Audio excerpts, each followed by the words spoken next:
कभी सोचा है कि कैसा लगता है जब आपके पास दुनिया की हर चीज हो, एक आलीशान घर, हर तरह की सहूलियत, लेकिन वो एक चीज ना हो जिसके लिए दिल सबसे ज्यादा तरसता है।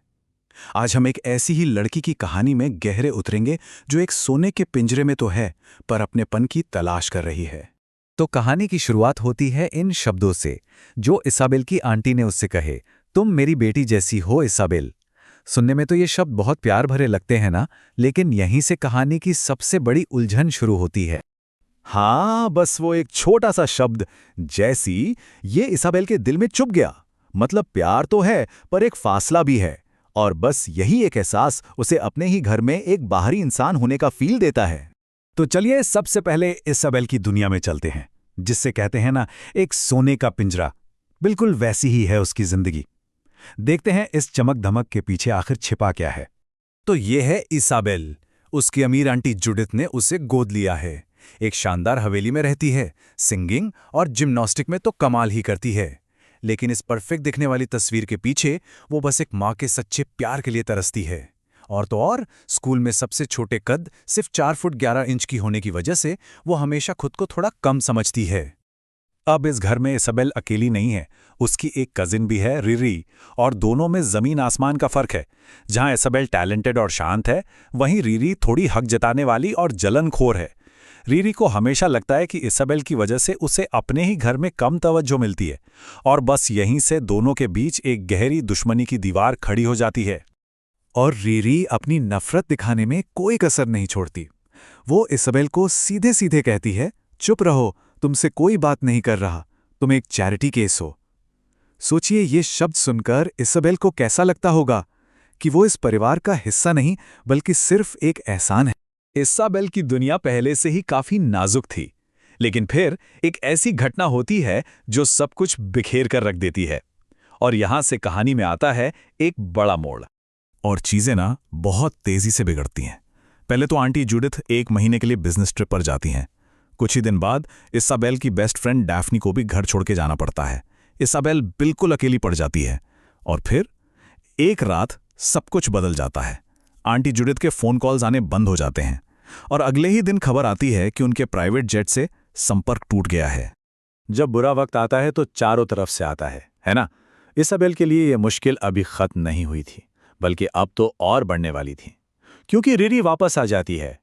और रिरी वापस भी आती है तो पूरे ड्रामे के साथ, ठीक उस वक्त जब इसाबेल सबसे ज्यादा टूटी हुई और अकेली है। और जानते हैं क्या, वो अकेली नहीं आती, उसके साथ है उसका एक so called boyfriend on trial, Nathan. पर रिरी का नेथन के साथ जो बर्ताव था ना, वो बहुत ही अजीब था, एकदम कंट्रोलिंग। वो इसाबेल को साफ साफ वार्निंग देती है, उससे कभी बात मत करना, अगर वो मर भी रहा हो तो मुझे फोन करना। कमाल है ना? ये नेथन आखिर है कौन? बिल्कुल, यही सवाल तो सबके दिमाग में घूम रहा है। रिरी आखिर क्या छिपा रही है? इस नेथन का क्या राज है? और यही सवाल कहानी को और भी दिलचस्प बना देता है। अब देखिए रिरी का पागलपन। उसकी मां लापता है और वो घर में एक शानदार पार्टी रखती है। मतलब हद है। इसाबेल और डैफ्नी भी कम नहीं, वो रिरी को छिड़ाने वाले कॉस्ट्यूम में पार्टी में पहुंच जाती हैं। लेकिन पार्टी में कुछ ऐसा होता है, डैफ्नी नेथन को देखती है और एकदम सन्न रह जाती है। उसे नेथन में अपने परिवार की कोई झलक दिखती है। और इस पार्टी के बाद रिरी और नेथन के बीच एक जोरदार झगड़ा होता है, बात हाथापाई तक पहुंच जाती है। तो अब वक्त आ गया है पर्दा उठाने का, उस राज से जो नेथन के चेहरे के पीछे छिपा है। पार्टी का अंजाम बहुत बुरा होता है। रिरी नेथन पर हमले का इल्जाम लगा देती है, लेकिन यहां इसाबेल कुछ अजीब करती है। वो नेथन को बचा लेती है। उसे अंदर से एक फीलिंग आती है कि दाल में कुछ काला है, कि नेथन विलेन नहीं है जैसा उसे दिखाया जा रहा है। और उसकी ये गट फीलिंग सही निकलती है, क्योंकि अब होता है सबसे बड़ा खुलासा। नेथन का असली नाम है एलन और वो डैफ्नी का सालों से बिछड़ा हुआ सौतेला भाई है।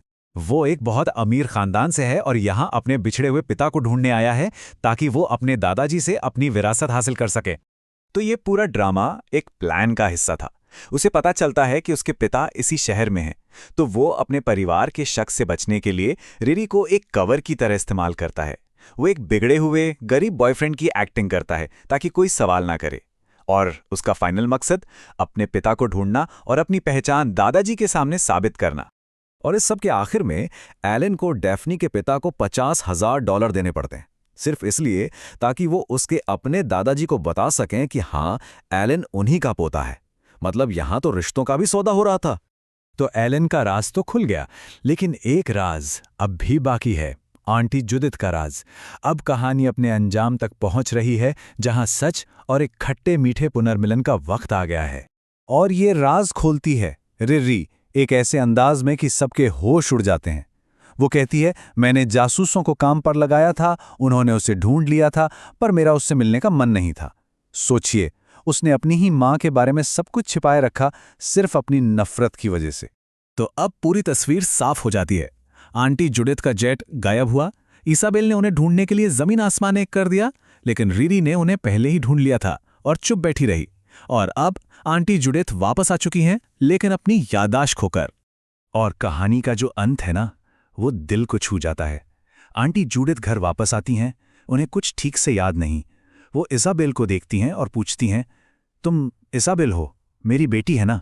सोचिए, जिस एक लफ्ज़ के लिए इसाबेल पूरी जिंदगी तरसती रही, बेटी, वो उसे आखिर में मिल ही गया, भले ही ये शब्द एक अधूरी याददाश्त से निकले हों।